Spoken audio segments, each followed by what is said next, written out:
सो हम पढ़ रहे हैं vector into vector is equal to the result is scalar quantity और the word we say scalar product, या दूसरा वर्ड हमने क्या बोला, इसको डॉट प्रोडक्ट भी बोलते हैं। क्यों बोलते हैं that we will learn. A is a vector multiply with a vector B. Multiplication में हम नॉर्मली क्रॉस यूज़ करते हैं, because we are saying dot product या स्केलर प्रोडक्ट, तो हम उसको ए डॉट बी पढ़ते कैसे हैं, A dot B, dot means बिंदी, A dot B, A is a vector, B is a vector, इनका मल्टीप्लिकेशन होता है डॉट लगा देते हैं। बहुत बार आपने मल्टीप्लिकेशन में देखा होगा क्रॉस की जगह, आप जैसे बड़ी क्लास में जाते हो ना, क्रॉस लगाने में टाइम लगता है, तो you put dot, okay, so this is same dot, A dot B ऐसे पढ़ते हैं। और इसका आउटपुट क्या आता है, इसका आउटपुट आता है A multiply by B multiply by cos theta. इसको पढ़ा जाता है ए बी कॉस थीटा। क्या है, A B cos theta, where theta is a angle between two vectors A and B. चलो इसको भी आगे पढ़ेंगे। अब इसको ना, ये जो मैंने लेफ्ट में लिखा है इसको थोड़ा समझ लें, रिवाइज कर लें। हमने बहुत बार क्या देखा था, जब भी हम वेक्टर लिखते हैं उसके ऊपर या तो एरो लगाते हैं, राइट, या हम बुक के अंदर नॉर्मली हम क्या करते हैं, उसको बोल्ड में लिख देते हैं।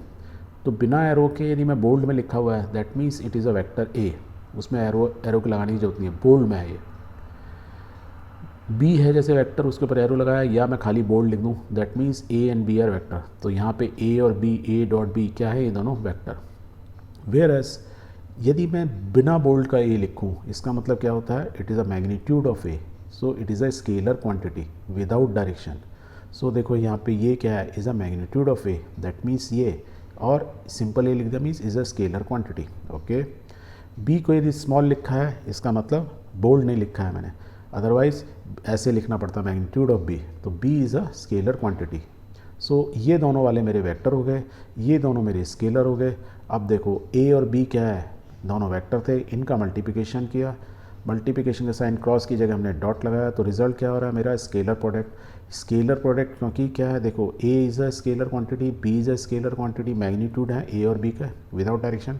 Cos theta is a scalar quantity, इसकी कोई डायरेक्शन थोड़ी होती है। Cos theta means theta is an angle, और उसका कॉस ले रहे हो, इज़ अ वैल्यू, एक मैग्नीट्यूड आएगा, नंबर आएगा। तो टोटलिटी में राइट हैंड साइड क्या होगा, इज़ अ स्केलर थिंग।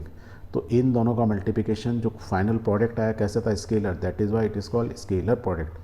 क्योंकि ये स्केलर प्रोडक्ट आ रहा है इसलिए हम उसमें यहाँ पे डॉट लगा देते हैं, that is why this is also called product of two vectors when the output is scalar. We already know कि output is scalar, that is why we are putting a dot, that is why this is called dot product. यहाँ तक clear हुआ, good. यदि यहाँ तक clear हो गया तो इस चीज़ को मैं ऐसे भी लिख सकता था, यदि मैं बोल्ड नहीं लिखता तो आप अपनी कॉपी में बोल्ड बनाना डिफिकल्ट होता है, तो you can write vector A dot vector B is equal to magnitude of vector A and magnitude of vector B cos theta. So A B cos theta, this is what is called scalar product. तो ये formula आपको याद रखना है, product of two vector if it is a scalar तो A dot B, और क्या होगा ए बी कॉस थीटा। अब ए बी कॉस थीटा का थोड़ा सा हम और समझते हैं।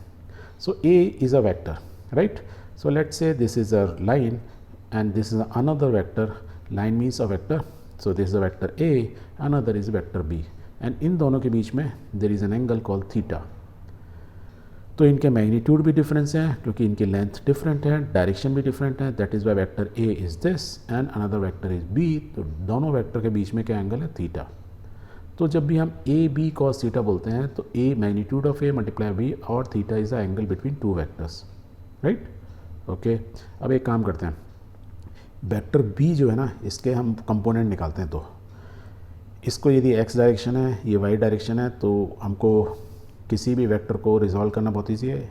बी है तो इसका कंपोनेंट वर्टिकल लाइन ड्रॉ करें, राइट, तो ये वाला हम पार्ट निकाल सकते हैं। तो ये क्या होगा, ये थीटा एंगल है तो ये क्या होगा बी कॉस थीटा, और वर्टिकल कंपोनेंट क्या होगा बी साइन थीटा, यही तो होगा। तो हमने एक वेक्टर को दो पार्ट में डिवाइड कर दिया, इफ़ थीटा इज एंगल तो which is B cos theta, इसका opposite B sine theta. Suppose B cos theta को मैं एक, ये जो वेक्टर है ब्लू कलर का, यही तो है बी कॉस थीटा, इसको मैं एक वेक्टर से नाम देता हूँ, इसका वेक्टर बोल देता हूँ सी, ये ब्लू वाला, और इधर वाले वेक्टर को बी साइन थीटा को मैं से I give a name D. तो हमारे पास तीन वेक्टर हो गए ए सी डी, बी को हमने रिजॉल्व कर लिया सी एंड डी के अंदर। तो देखो ए डॉट बी, यदि मैं ए डॉट बी को मल्टीप्लाई कर रहा हूँ, दो वेक्टर को मल्टीप्लाई कर रहा हूँ मल्टीप्लिकेशन, तो देखो मैं क्या लिख सकता हूँ, इसको लिख सकता हूँ ए सी कॉस थीटा। देखो ये ए बी को मैं ऐसे लिख सकता हूँ, ये वेक्टर ए का मल्टीप्लिकेशन सी के साथ और ए का ही मल्टीप्लिकेशन डी के साथ, क्योंकि बी को बी के दो कंपोनेंट होना, बी कॉस थीटा प्लस ये बी साइन थीटा, दो है ना, दो अलग अलग। तो एक ए वेक्टर का मल्टीप्लाई पर सी के साथ, तो ए सी दो वेक्टर है ना, सी वेक्टर और ए वेक्टर, और इन दोनों के बीच में दोनों एक ही डायरेक्शन में है, तो इनके बीच में एंगल क्या है, जीरो। तो ए सी कॉस जीरो लिख सकता हूँ, थीटा की वैल्यू क्या होगी, जीरो डिग्री। ओके, और ए को मल्टीप्लाई करूँगा इससे डी वेक्टर के साथ, तो ए डी और डी वेक्टर और ए वेक्टर के बीच में क्या है, 90 डिग्री। ये वर्टिकल है, ये हॉरिजॉन्टल है, तो 90 डिग्री।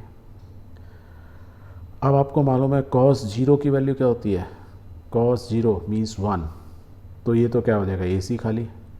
और कॉस 90 क्या होती है, जीरो वैल्यू होती है, राइट। तो ए इंटू डी कॉस 90, तो मीन्स ये पूरा क्या होगा, जीरो। तो A B is equal to क्या हुआ, A C, A dot B is equal to, हम we can write A C, और सी क्या था हमारा, बी कॉस थीटा, तो हमको सी को यहाँ रिप्लेस कर दूँ, तो I can write A B cos theta. तो A dot B is equal to क्या होता है, A B cos theta, where theta is the angle between two vectors. समझ में आ रहा है, नहीं आ रहा है, थोड़ा कॉम्प्लेक्स हो रहा है। चलो इसको दूसरे तरीके से समझते हैं। यदि आप पहले इसको ध्यान से देखो, बी कॉस थीटा क्या है, is the projection of B in the direction of A. तो मीन्स वेक्टर ए को मल्टीप्लाई कर रहा हूँ with another vector which is in the direction of A, और वो इसका क्या है, प्रोजेक्टाइल, इसका वो है इम्प्रेशन है towards in the direction of A, right. Exactly यदि मैं इसको इसी डायग्राम को दोबारा दूसरे को बताता, ए को प्रोजेक्ट कर दूँ बी के ऊपर, तो मैं क्या करूँगा, एक लाइन ड्रॉ करूँगा जो 90 डिग्री में होगी। देखो यहाँ पे भी क्या कहता था, 90 डिग्री लाइन ड्रॉ की थी ना, इसका प्रोजेक्शन था। तो अब मैं ए के दो कंपोनेंट लेता हूँ, इधर आएगा तो ए कॉस थीटा हो जाएगा ये, तो आई कैन राइट इस दिस डायरेक्शन में ए का कंपोनेंट कौन सा है, ए कॉस थीटा, ग्रीन वाला। तो A cos theta multiply by B, this I also I can write, तो we can write A B cos theta, या इनको इंटरचेंज कर लो, बी ए कॉस थीटा, मतलब तो एक ही हो गया। और यहाँ पे देखो ए कॉस थीटा क्या है, this is the projection of A in the direction of B. अब ये देखो ए बी कॉस थीटा या बी ए कॉस थीटा, यदि मैं इनको देखता हूँ तो मैं क्या बोल रहा हूँ, यदि मैं वेक्टर फॉर्म में बोलूँ तो वेक्टर मल्टीप्लाई मैग्नीट्यूड इसके साथ, राइट। और यहाँ क्या बोल रहा हूँ, इस डायरेक्शन में vector A multiply by the magnitude, ये बी क्या है, बी तो इज़ अ मैग्नीट्यूड है ना, बी का मैग्नीट्यूड बी कॉस थीटा, जो इसका मैग्नीट्यूड का मल्टीप्लाई बाय कॉस थीटा हुआ है। So this is a scalar quantity, right. क्या है, स्केलर क्वांटिटी, बट यदि मैं वेक्टर फॉर्म में बोलूँ it is in this direction technically, right. अब देखो इधर तो ए बी कॉस थीटा हो गया इस डायरेक्शन में, एक ही डायरेक्शन में, और इधर बी ए कॉस थीटा हो गया इस डायरेक्शन में। ऐसे कैसे हो सकता है यार कि एक वेक्टर इधर भी है और एक वेक्टर मल्टीप्लिकेशन का दो रिजल्ट, ऐसा तो हो नहीं सकता, हो नहीं सकता ना। अब जब ये हो नहीं सकता, that means these are not vector, these are what, scalar quantity. That is why A B cos theta is the magnitude of A multiply magnitude of B cos theta, ये स्केलर ये स्केलर ये scalar. तो it is we are getting a value, we are not getting any direction. बस समझने के लिए बोल सकते हैं किसी एक वेक्टर का दूसरे का उसमें प्रोजेक्टाइल, यदि बी डायरेक्शन में लूँगा तो ए का इसका इंप्रेशन इस टाइप में कितना आ रहा है, राइट, वो होता है। यहाँ तक क्लियर। सो यदि बी ए कॉस थीटा तो मैं बोलता हूँ बी डॉट ए, ऐसे भी लिख सकता हूँ, B multiply by vector A, बोल सकता हूँ नहीं बोल सकता हूँ, बोल सकता हूँ। सो ए डॉट बी बोलूँ या बी डॉट ए बोलूँ, उनका रिजल्ट एक ही आता है। और जब ए डॉट बी या बी डॉट ए, तो हम इस तरह के मल्टीप्लिकेशन क्या बोलते हैं कि they follows commutative law. A multiply by B या B multiply by A is the same thing, that is commutative law. तो scalar product is we say is a commutative, it follows commutative law, right, ये कह सकते हैं। If we say A B is equal to B dot A, तो it means that the scalar product follows the commutative law, यही मैं बता रहा था। Okay, the second thing, scalar product also obeys the distributive law.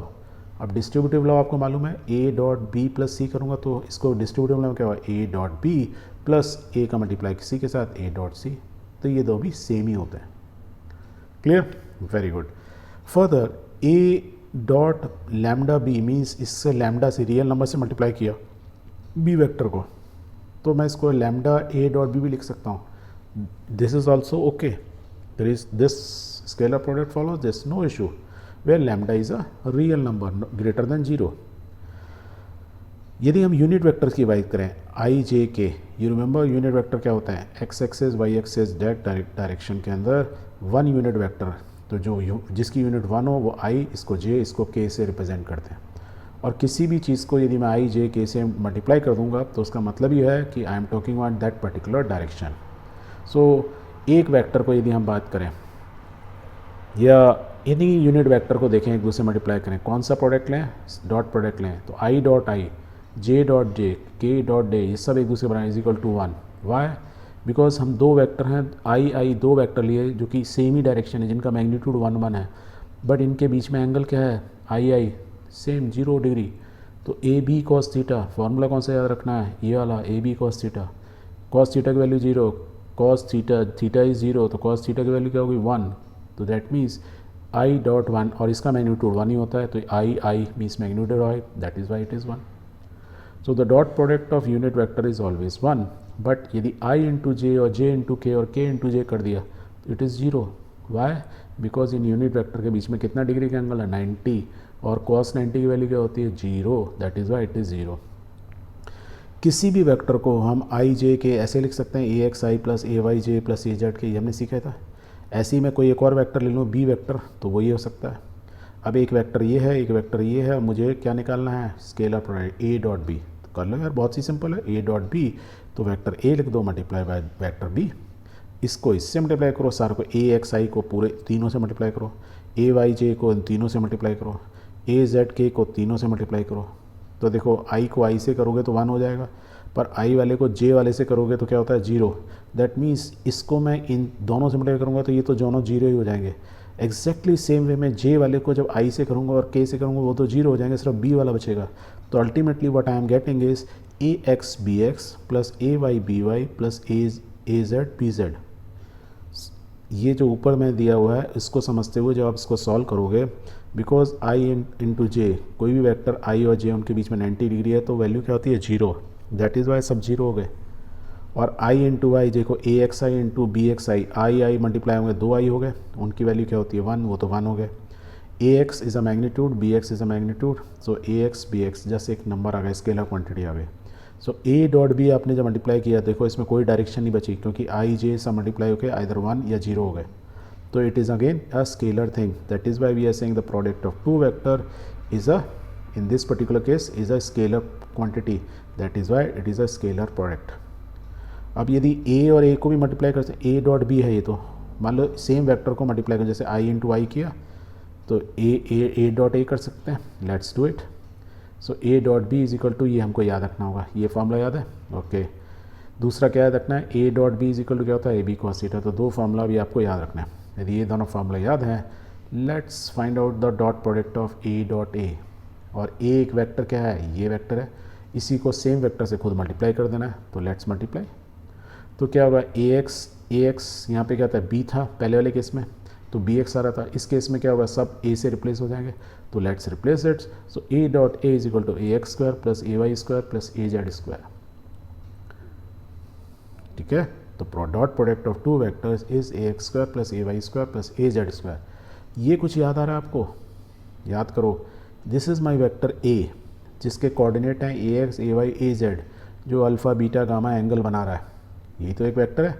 Alpha angle में x के साथ, Y के साथ बीटा एंड जेड के साथ zeta, alpha beta zeta angle बना रहा है। एंड ओरिजिन से इसकी दिस डायरेक्शन है, जो कोऑर्डिनेट होते हैं वही तो होते हैं A X A Y Z. यदि मैं ए एक्स आई लिखूँ प्लस ए वाई जे लिखूँ प्लस ए जेड के लिखूँ, तो वो मैं वेक्टर यही तो है।